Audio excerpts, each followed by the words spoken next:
Nós vivemos podemos assim dizer, na era da comunicação, onde a comunicação acontece por meios muito amplos e com uma capacidade de atingir, pessoas que estão muito longe.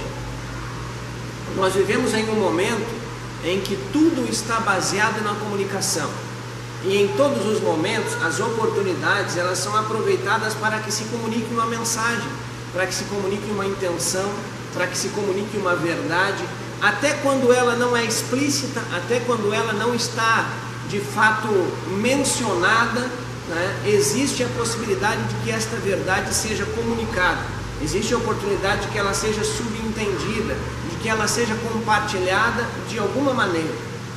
Isto quer dizer que no nosso dia a dia nós recebemos através desta comunicação uma série de influências, nós recebemos através desta comunicação uma série de opções, de opiniões, de intenções que são compartilhadas intencionalmente ou que nós, sem a intenção de percebê-las, acabamos recebendo ou ouvindo estas opiniões ou intenções. Entre esse grande volume, essa grande extensão, esse universo de comunicações que nós vivemos no nosso dia a dia, como nós estamos preparados, ou como nós estamos cuidando, ou como nós agimos com relação à nossa comunicação, com relação àquilo que nós queremos comunicar, com relação àquilo que nós queremos falar, com relação à forma como nós nos comunicamos, o que nós entendemos como de fato sendo comunicação, de que maneira nós nos preparamos, de que maneira nós nos importamos com aquilo que nós comunicamos, com as verdades que nós compartilhamos com alguém, ou com a forma com que estas verdades são compartilhadas.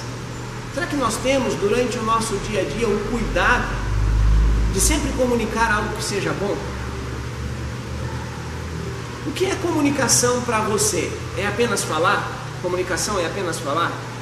É apenas mencionar um fato?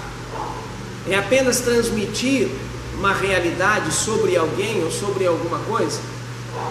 Comunicação é somente isso? Ou você já teve a nítida intenção de que você falou alguma coisa a alguém, mas de fato não comunicou nada a esta pessoa? Você já teve essa intenção? De que você falou, de que você contou, de que você mencionou um fato, mas o seu interlocutor, a pessoa que estava conversando com você, não entendeu, não compreendeu, não absorveu, não percebeu a importância, não percebeu a verdade contida em suas palavras, não reagiu da maneira como você gostaria. Você já percebeu uma situação como esta no seu dia a dia? Sim ou não? Sim, né? Às vezes, parece que nós nos comportamos como se estivéssemos alheios à realidade, e às vezes parece que as pessoas que estão conosco no nosso dia a dia se comportam-se assim. Mas enquanto nós temos a oportunidade de conviver em todos os nossos níveis de relacionamento, precisamos entender que a comunicação ela é muito importante para que estes relacionamentos eles sejam saudáveis, para que estes relacionamentos de fato aconteçam, para que estes relacionamentos possam acrescentar as nossas vidas, para que eles tornem-se cada dia mais importantes para nós. É imprescindível que a comunicação seja parte disso, e que eu tenha de fato a preocupação de verdadeiramente comunicar alguma coisa quando eu tenho a intenção de comunicar, de verdadeiramente transmitir, ou saber transmitir, ou me fazer entender quando quero transmitir alguma coisa, porque às vezes torna-se extremamente desafiador, devido a todas as circunstâncias que nós enfrentamos. Mas o que nos chama a atenção na história do casal que nós acabamos de ler, é que eles estavam enfrentando um momento de circunstâncias totalmente adversas. Quando nós iniciamos a leitura do texto, a Bíblia diz que o povo de Israel mais uma vez desobedeceu ao Senhor.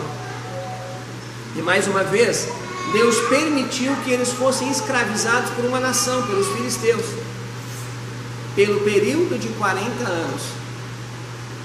Ou seja, o dia a dia do papai e da mamãe Sansão não eram dias normais.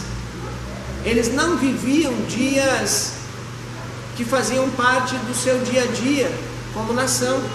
Eles viviam em um período em que a sua nação era escrava. Eles viviam sob o domínio de uma outra nação. Eles viviam um momento de instabilidade política, de instabilidade econômica, de instabilidade financeira, de uma série de desafios. Como se isto não bastasse, a Bíblia diz que a esposa de Manoá era estéril.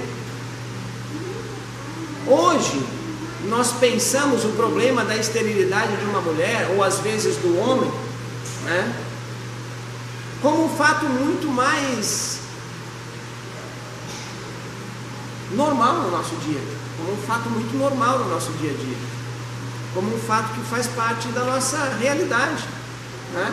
A frequência com que nos deparamos com esta situação, com esta circunstância, ela é muito menor hoje. E temos uma compreensão muito maior a respeito dos fatos que envolvem a esterilidade de um casal. Nem sempre ela é, ou ela está atrelada à pessoa da mulher. Às vezes o homem é estéril, né, e por isso a mulher não gera filhos. Mas naquela época não havia esta compreensão, esta informação, né, não era de conhecimento público naqueles dias. E sempre que havia ausência de filhos, a esterilidade ela era sim, né, uma responsabilidade, ou era um fato vivenciado pela mulher. Ela era atribuída à mulher. A mulher era acusada de ser estéril. E isso nos dias da nação de Israel era sinal de maldição. Era sinal de que Deus não estava abençoando aquela família. Era sinal que a bênção de Deus, que eram os filhos, não era presente naquele lar.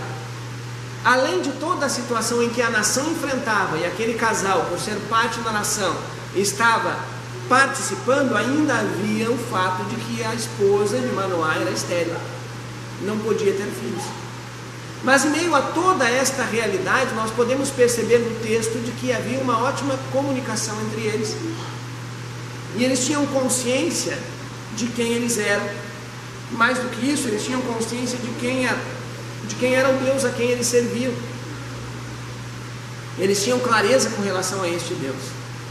E o texto em si nos mostra que Deus importava-se com a realidade daquele casal, importava-se com a situação deles, importava-se com o dia a dia em que eles viviam, importava-se com tudo aquilo que eles precisariam enfrentar. Em um determinado dia, a esposa de Manoá, ela está sozinha, e um homem aparece para ela e faz a ela uma promessa, e diz: olha, você vai dar à luz a um filho. Este filho será um nazireu, ou seja, ele será consagrado a Deus. Ele viverá uma vida totalmente consagrada a Deus. Em nenhum momento ele poderá beber bebida alcoólica ou comer o fruto da vinha.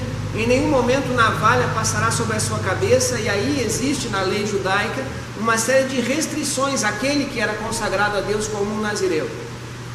E o anjo adverte aquela mulher: olha, a partir de agora você também precisa submeter-se a estas condições, para que o filho que o seu ventre vai gerar, ele seja de fato consagrado a Deus. A Bíblia diz que ela corre e comunica aqueles fatos ao seu esposo. Ela conta para ele, ela compartilha com ele. Ela disse: olha, hoje eu estava sozinha e fui surpreendida pela presença de um varão. A aparência dele era como a dos filhos de Deus. A sua presença era tremenda, ou seja, eu fiquei impactada pela presença dele, e ele me fez uma promessa. Ele disse que eu seria mãe, e que o meu filho seria consagrado a Deus, e que eu precisava me consagrar desde agora, para que Deus pudesse cumprir na vida do meu filho o seu propósito. Ou seja, há aí uma iniciativa de se estabelecer uma comunicação que seja clara. Ela compartilha com o seu esposo todos os fatos que envolveram aquele acontecimento.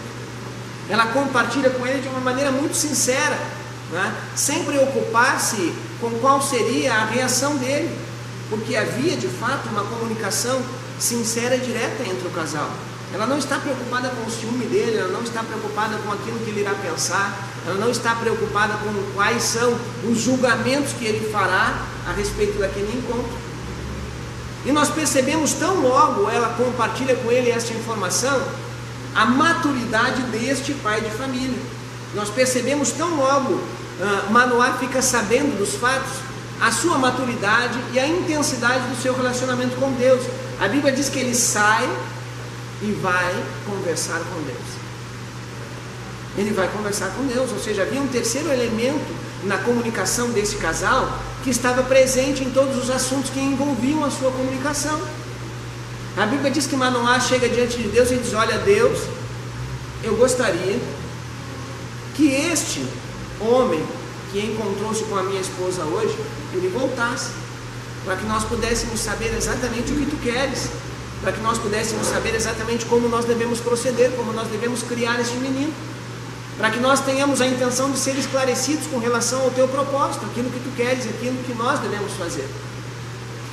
E a Bíblia diz que há um segundo momento em que a esposa novamente está sozinha e o anjo do Senhor volta a encontrar-se com ela. E ela tão logo percebe a sua presença, corre ao encontro do seu esposo e diz: olha, aquele homem que havia se encontrado comigo, ele voltou. E ele está novamente no lugar onde se encontrou comigo. A Bíblia diz que Manoá segue a sua esposa até aquele lugar. E eles começam então um diálogo com aquele homem que era o anjo do Senhor, sem entender de fato. E Manoá pergunta: olha, como nós devemos proceder? E o anjo do Senhor diz: olha, de fato a sua esposa deve se guardar, como eu a orientei, e o menino deve ser consagrado a mim, para que ele seja um nazireu. Ou seja, há ali um questionamento maduro, sensato, bem estruturado. Há uma resposta por parte do anjo do Senhor. Estabelece-se um diálogo onde Manoá diz: olha, você aguarda, espera um momento, eu vou preparar para você algo que você possa comer. Ele diz: não, eu não comerei de sua comida, mas se você quiser preparar alguma coisa para oferecer ao Senhor, eu espero. E ele prepara então uma oferta e traz e apresenta diante do Senhor. E a Bíblia diz que eles estão observando aquele homem, Manoá e sua esposa, olhando para ele, observando ele, quando a oferta é apresentada e ele sobe nas chamas do fogo que estava consumindo a oferta. Naquele momento eles percebem que de fato estava diante deles o anjo do Senhor. Há um temor no coração de Manoá de que eles possam morrer pelo relacionamento, pelo momento, pelo encontro que eles tiveram com Deus. Estabelece-se novamente uma comunicação onde a esposa de Manoá diz: olha, isso é impossível, Deus não vai nos matar. Se ele quisesse nos matar, primeiro, ele não teria recebido a nossa oferta. Em segundo lugar, ele não teria revelado a nós tantas coisas e não teria nos feito participante de uma promessa tão linda. E então ele ouve aquilo que a sua mulher havia dito e concorda com ela, entendendo que de fato Deus havia marcado um encontro com eles para fazê-los participantes de uma promessa de restauração para a nação de Israel. E a promessa cumpre-se, e o ministério de Sansão como juiz diante da nação de Israel tem início a partir do momento em que o Espírito Santo de Deus começa a agir através deles. Como está a nossa comunicação? Como é de fato essa nossa comunicação? Primeiro ponto que eu gostaria de meditar um pouquinho com vocês, e aí você tem a liberdade de participar, de falar, de citar algum exemplo, caso você sinta desejo, vontade e tenha coragem, porque às vezes falta um pouco de coragem, mas para que nós possamos enriquecer o nosso momento de aprendizado. A comunicação é de fato a escolha mais importante quando nós temos os nossos momentos de dificuldade. É de fato a escolha mais importante. Ela é um instrumento muito eficaz quando nós precisamos resolver as diferenças, quando nós precisamos esclarecer aquilo que de fato não ficou tão claro, quando nós precisamos ter uma conversa sobre qualquer assunto entre o casal, entre pais e filhos, entre filhos e pais, entre irmãos. A comunicação, ela deve estar presente no dia a dia da família. Ela deve ser um instrumento que todos tenham a habilidade de manusear no dia a dia da família. Ela deve fazer parte da realidade de toda a família. Pergunto para você, isto é real no nosso dia a dia? Segundo a tua experiência, segundo a tua convivência, você percebe que há facilidade de comunicação lá na sua família? Sim ou não? Temos opiniões que dizem que não há. Quais são as outras opiniões? Deixe-me ser um pouco mais específico. É uma característica que de fato nós observamos em algumas circunstâncias, que nos momentos de dificuldade, geralmente a mulher tem uma tendência a falar muito. Às vezes sem pensar, às vezes falando um pouco mais do que de fato deveria. E o homem tem uma tendência a se fechar, a ficar quieto, a se mostrar ausente no diálogo. Estou certo ou errado? Vocês concordam comigo ou não? Ou é exatamente o contrário? O homem fala, fala, fala e a mulher fica quieta. É assim? Sim ou não? Não, né? A mulher tem a tendência a falar mais. E geralmente o homem se fecha. Geralmente o homem, ele fica ausente no diálogo, ele não tem a disponibilidade de conversar. Pergunto para você, existe a maturidade de nos assentarmos e ter uma conversa que seja franca e ao mesmo tempo respeitadora, quando precisamos resolver alguma divergência no nosso dia a dia? Ou nós temos a predisposição de não pensar no momento, de não escolher o momento, de não preparar o momento e sair discutindo, independente de onde estamos, independente na presença de quem estamos, os assuntos que precisamos resolver? Qual é a melhor opção? A primeira ou a segunda? A melhor não. Qual é a que mais acontece conosco? A primeira ou a segunda? Nós somos sempre sensatos a ponto de dizer assim: meu amor, vem cá, nós precisamos ter uma conversa. Vamos fazer um chimarrão, nós vamos sentar aqui, né, e vamos conversar sobre aquilo que nós precisamos resolver. Ô meu filho, o pai quer ter uma conversa com você. Ô pai, eu gostaria de ter um momento que nós pudéssemos sentar para conversar. Ou nós chegamos assim, e do jeito que chegamos, vamos trazendo o assunto, sem pensar no momento, sem às vezes dar tempo para respirar, sem perguntar se a pessoa tem a disponibilidade de conversar naquele momento ou não. Como nós agimos? Geralmente escolhemos a segunda opção, né? Gente, olha só, eu vou contar um segredo para vocês. A câmera do Maurício está virada para cá, né? Então vocês podem participar aí com toda a disponibilidade, que não vai aparecer aqui o que você vai dizer ou quem vai dizer, né? Mas geralmente nós temos a disponibilidade de deixar fluir a emoção, né? Ou deixar fluir a nossa razão, ou deixar fluir aquela intensidade dos nossos pensamentos, sem pensar no momento. E na grande maioria das vezes, isto não é comunicação. Na grande maioria das vezes, o que acontece a partir desta iniciativa é uma discussão que se mostra infrutífera. É uma discussão que não constrói nada. É uma discussão que não agrega valor nenhum, seja ao casal, seja ao pai e ao filho, seja ao filho e o pai. É uma discussão que não traz para o seio da família nenhuma experiência que possa edificá-la enquanto família, porque ela se torna improdutiva. A única coisa que ela pode produzir é ferida, mágoa, tristeza, uma dissensão muito maior, trazer para a situação que já era difícil, né, um peso muito maior, uma dificuldade muito maior para que ela seja de fato resolvida. Mas nós percebemos aqui na história que nós lemos um casal extremamente alicerçado, ponderado, sensato, cuidadoso, que tem a hombridade, a responsabilidade de se comunicar de uma maneira clara, de ouvir o outro.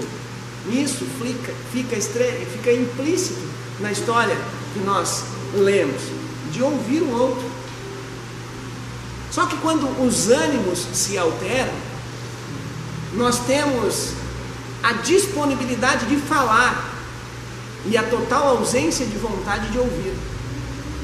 E queremos falar independente de o outro estar falando. Esquecemos todas as regras da boa convivência, né? Esquecemos todas as regras de um bom diálogo. Tudo isso é esquecido por conta das nossas emoções intensas naquele momento. Mas o que de fato a família precisa não é discussão acalorada, intensa. O que de fato a família precisa é comunicação.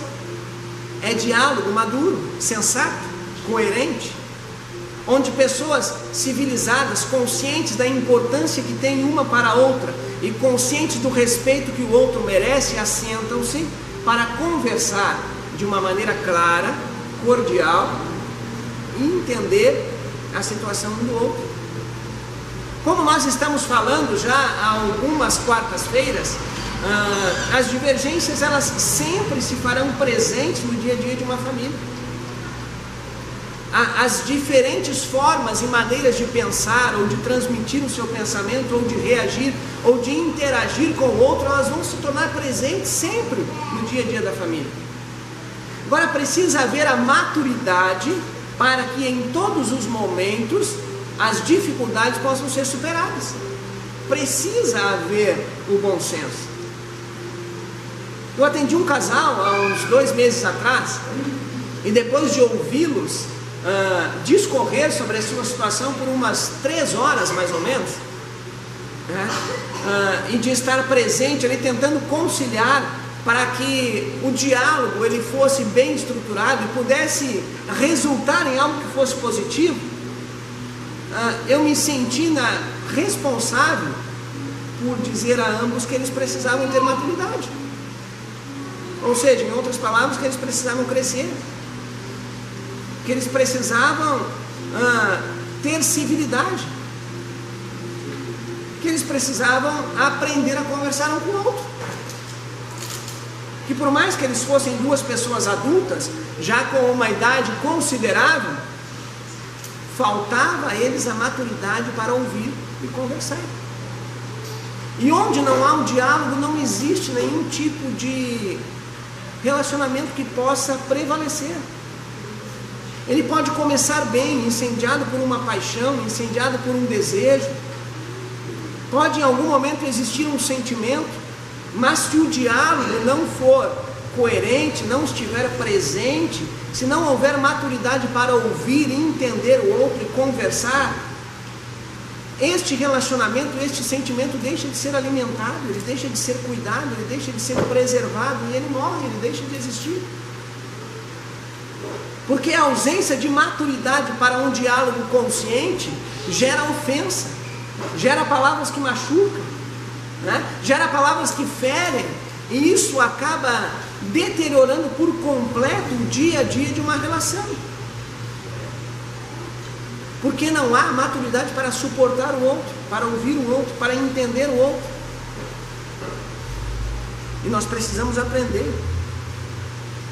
E Manoá e sua esposa nos deixam este exemplo, onde há, além de um diálogo maduro, bem estruturado, uma cumplicidade, né?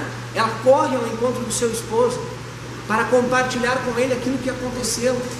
Ela exprime a sua opinião sem receio. Ela diz assim: olha, a aparência dele era assim, eu olhei para ele, eu percebi, eu notei. Eu fiquei um pouco impactada pela presença dele, mas ele me fez uma promessa, e isso alegrou o meu coração, porque a promessa é coerente com o desejo que eu tenho. Mas a promessa que ele me fez diz que o filho que eu vou ter precisa ser consagrado a Deus. Ou seja, ela não somente comunica um fato, como transmite a sua opinião, aquilo que ela havia pensado, sem receio. E o seu esposo a ouve também sem acusação, sem questionamento, sem desconfianças, e diz: olha, eu preciso participar disto, isto envolve a minha família, eu vou aos pés do Senhor, do meu Deus, com quem eu converso, com quem eu tenho um diálogo, com quem eu tenho um relacionamento, com quem eu me comunico todos os dias, e vou expressar na presença dele o desejo do meu coração. Vou dizer: olha, Senhor, eu quero participar de um encontro com este homem, permite que ele volte a encontrar-se com minha esposa novamente, Eu preciso saber como eu devo proceder como pai, o que eu devo fazer, de que maneira eu devo proceder. Percebe-se que além da comunicação ser um instrumento usado no dia a dia deste casal, a comunicação não envolvia somente o pai e a mãe, somente o esposo e a esposa. Havia um terceiro elemento que era participante dela em todos os momentos, e este era Deus, que ouvia do casal aquilo que eles pensavam, sentiam e gostariam que acontecesse. Ou seja, eles não pensavam em Deus como um ser telepata. Ah não, mas Deus sabe o meu coração, conhece, né? Eu não preciso contar nada para Ele, não. Eles tinham o prazer de comunicar-se com Deus, porque a comunicação para eles era importante. Precisamos ter no nosso dia a dia a comunicação como um instrumento eficaz, que é usado.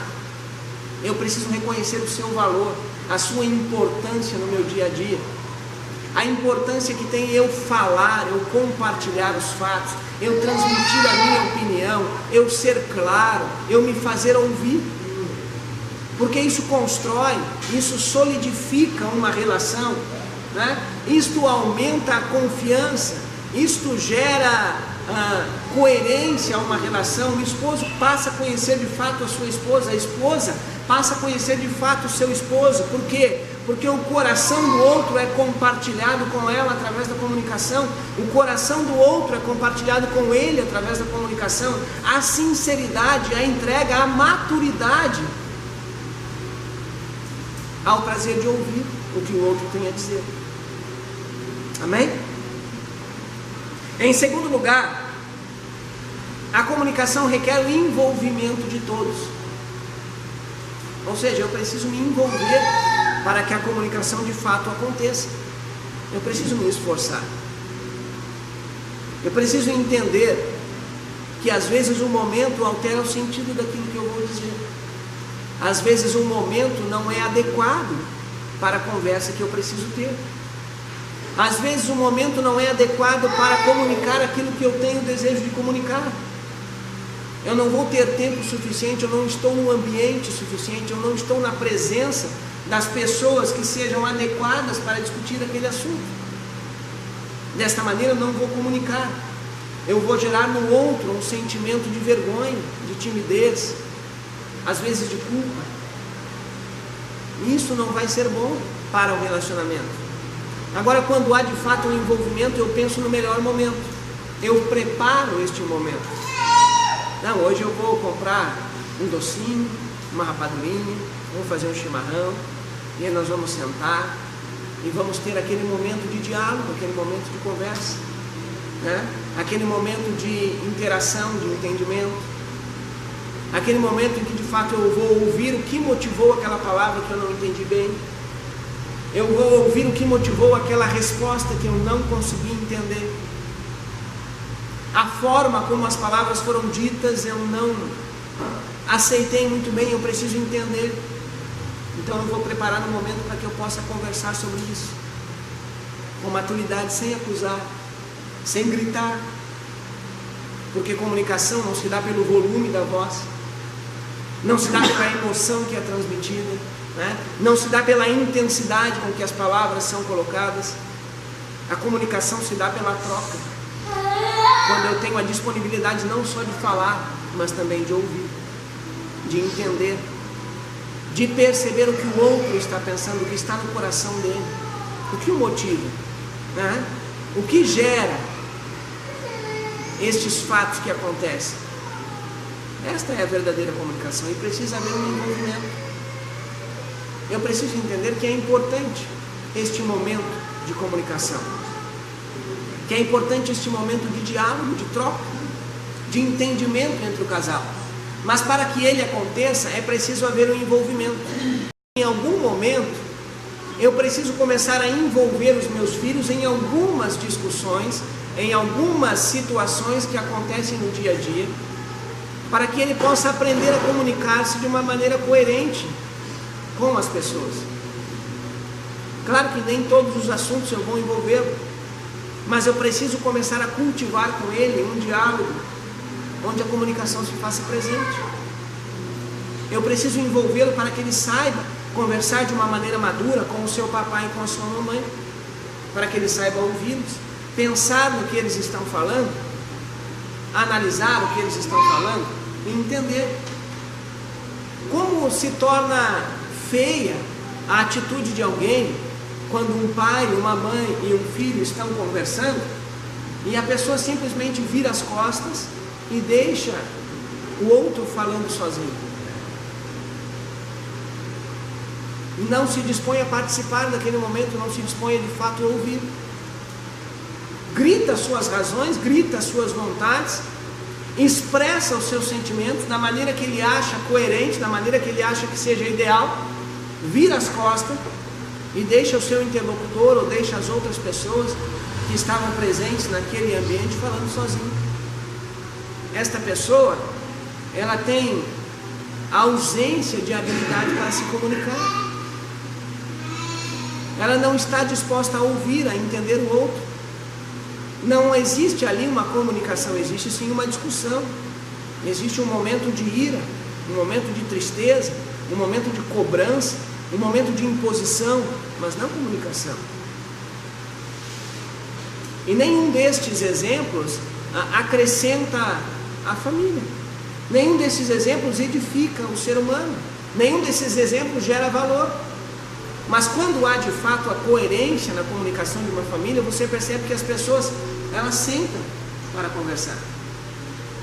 Ou seja, eles se envolvem de fato.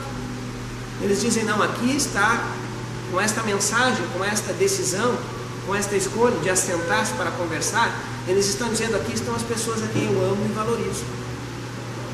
Aqui estão as pessoas que a opinião delas é importante para mim, eu preciso assentar-me para ouvi-las.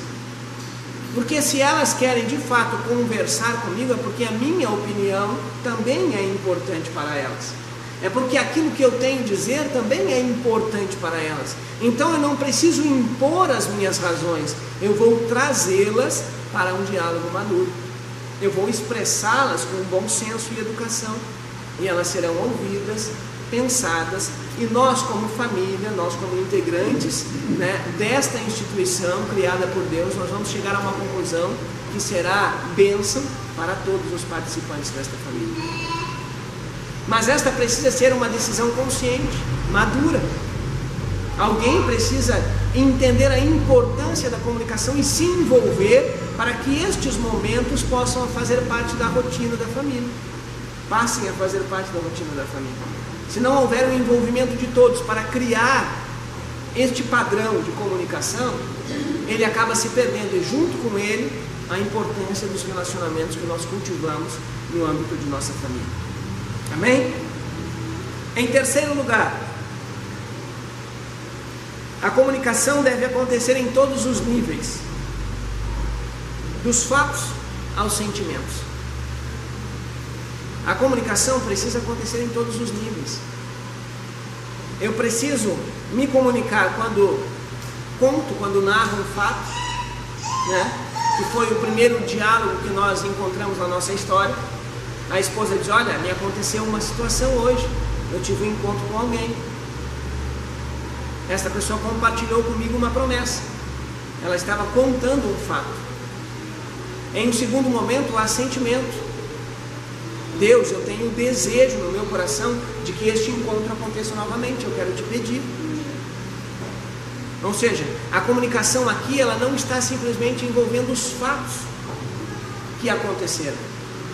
Quando nós narramos os fatos de uma forma literal, há uma limitação na comunicação que me impede de expressar o meu sentimento com relação àquele fato. Me impede de expressar o que de fato eu sinto com relação ao que aconteceu. Isto acontece quando não há liberdade para a comunicação. Porque quando há liberdade para a comunicação, eu conto, eu relato o fato e expresso o meu sentimento. Porque tenho liberdade. Porque de fato entendo que estou em um ambiente onde as pessoas me entendem, me ouvem, né? Onde verdadeiramente eu comunico. A comunicação, ela traz perguntas, opiniões e ideias.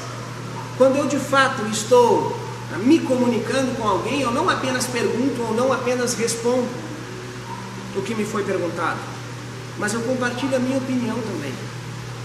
E eu faço conhecidas as minhas ideias, porque eu estou em um ambiente onde eu me sinto à vontade. Ou seja, a comunicação não é um diálogo frio. Como é que foi o seu dia? Foi bom. Ponto final. Como é que você está? Estou bem. Como foi o trabalho hoje? Bom. Isso não é comunicação. Isso é um diálogo de perguntas e respostas. Frio. Como é que foi o seu dia? Ah, o meu dia foi bom hoje. Eu participei desta atividade, eu fiz aquilo, não gostei daquilo que eu fiz, mas precisei fazer. Não gostei da forma como as pessoas conversaram comigo, mas tive que conversar com elas da mesma maneira, mas gostei de um fato que aconteceu assim.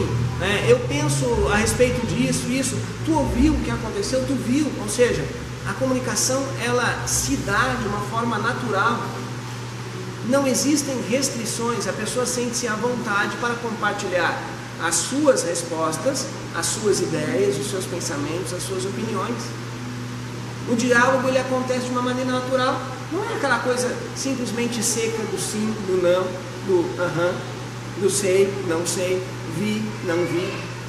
Vai além disso. Isto de fato é uma comunicação existente no âmbito de uma família.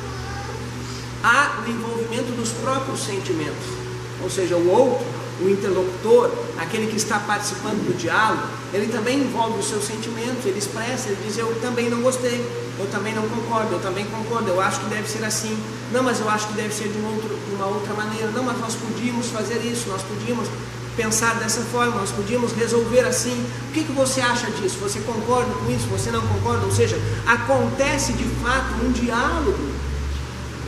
E este diálogo torna-se produtivo, porque decisões serão tomadas a partir deste momento de conversa que é maduro, que é coerente, que é respeitador, que não é ofensivo, que não é acusador, que de fato não gera dor, não gera feridas, não gera machucados, mas não, agrega valor à família, estrutura bem, né?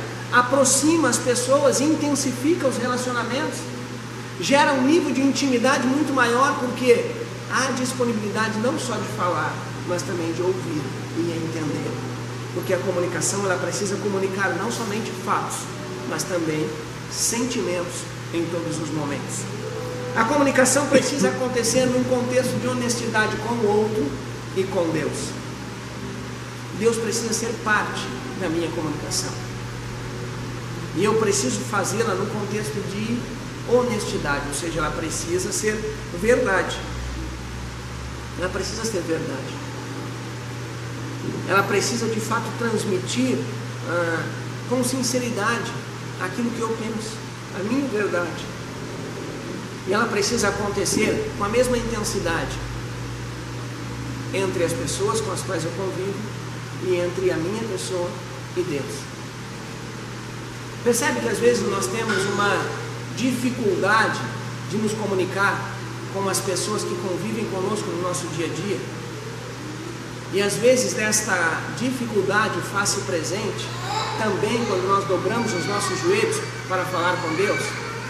Gostaríamos de ter com Ele uma intimidade um pouco maior, gostaríamos de encontrar as palavras certas, gostaríamos de ser mais claros, gostaríamos de ser mais intensos naquilo que falamos, mas acabamos agindo totalmente o inverso disso. Usamos as palavras que todo mundo usa, usamos os termos que todo mundo usa, né? Resolvemos fazer uma oração que seja bonita aos ouvidos dos outros, mas de fato não transmite a nossa verdade, não transmite o que nós gostaríamos de comunicar, não comunica o que está no nosso coração para Deus. Às vezes isso acontece também quando eu me comunico com as pessoas que convivem comigo no meu dia a dia, né? Eu uso palavras bonitas, mas acabo não transmitindo o que de fato está no meu coração, não comunico. Mas a comunicação ela precisa acontecer no sentido de honestidade entre a minha pessoa, a pessoa que convive comigo, e Deus que é presente nesta relação. Nós encontramos aqui, neste diálogo que nós percebemos, o esposo não tratando em nenhum momento de uma forma acusadora ou de uma forma que seja preconceituosa o problema da esterilidade de sua esposa. Ele não faz menção no diálogo. Em nenhum momento ele diz assim: ah, que bom que Deus vai te dar um filho, ou até que enfim tu vai ter um filho. Não. Ele compartilha com ela do mesmo sentimento.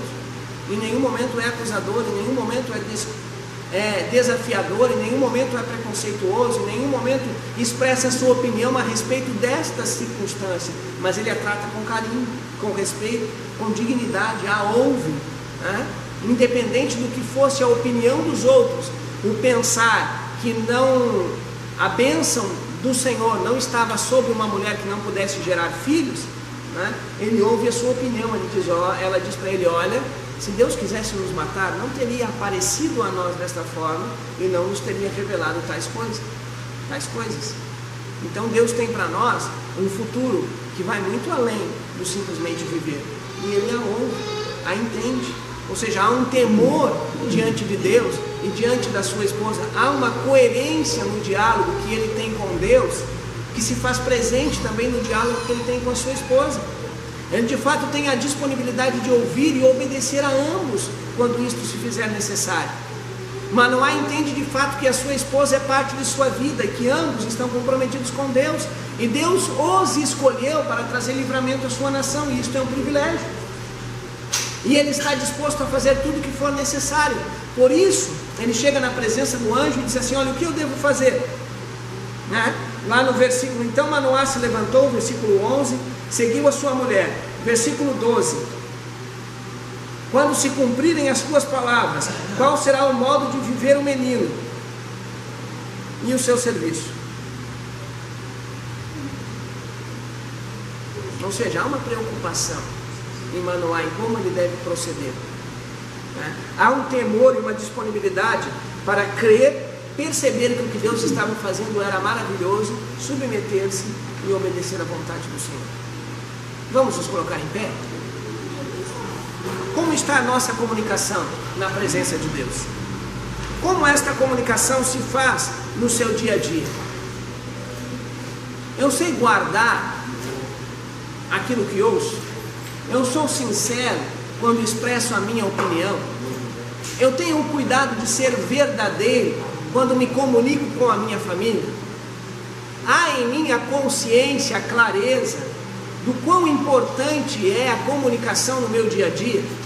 Do quão importantes são os momentos de diálogo, os momentos em que eu posso ouvir, os momentos em que eu tenho a oportunidade de me fazer entender, de transmitir a minha verdadeira opinião? Ou eu simplesmente penso ter razão em tudo que falo? Não penso o momento nem a maneira de falar. Simplesmente penso que devo ser ouvido, independente do momento, independente de quem está presente, independente de quais são as pessoas que testemunham aquele fato ou não. Como eu procedo com relação à minha comunicação no meu dia a dia? Como eu me relaciono? Que palavras eu procuro usar? Que momentos eu procuro criar? De que maneira eu procuro me envolver? Lá no âmbito da minha família, no seio da minha família, entre aqueles que convivem comigo, a liberdade para que eu possa comunicar não somente fatos, mas também opiniões, sentimentos? Ou eu me sinto totalmente preso, limitado? Ou eu tenho me comunicado de uma forma que prende as pessoas, que limita elas? Ou eu não tenho tido a consciência de dar valor à opinião dos outros e por isso elas sentem-se limitadas quando têm a oportunidade de compartilhar comigo alguma coisa que ouve, percebe ou que lhes acontece? Hoje nós temos a oportunidade de entender quão importante é a comunicação no nosso dia a dia e quão presente ela deve estar no nosso dia a dia. E eu gostaria que juntos como igreja, nós na presença do Senhor, pedíssemos a Ele que nos capacitasse a cada dia, que nos desse entendimento, sabedoria, mas também sensibilidade, domínio próprio, bom senso, para que eu saiba ouvir, pensar e transmitir de uma maneira que de fato comunique as verdades existentes no meu coração, mas que também honre, preserve e gerem frutos que que sejam bênção para a minha família. Que eu tenha esta certeza no meu coração, de que estarei procurando a cada dia mais ter uma comunicação que seja de um nível excelente com as pessoas que estão à minha volta.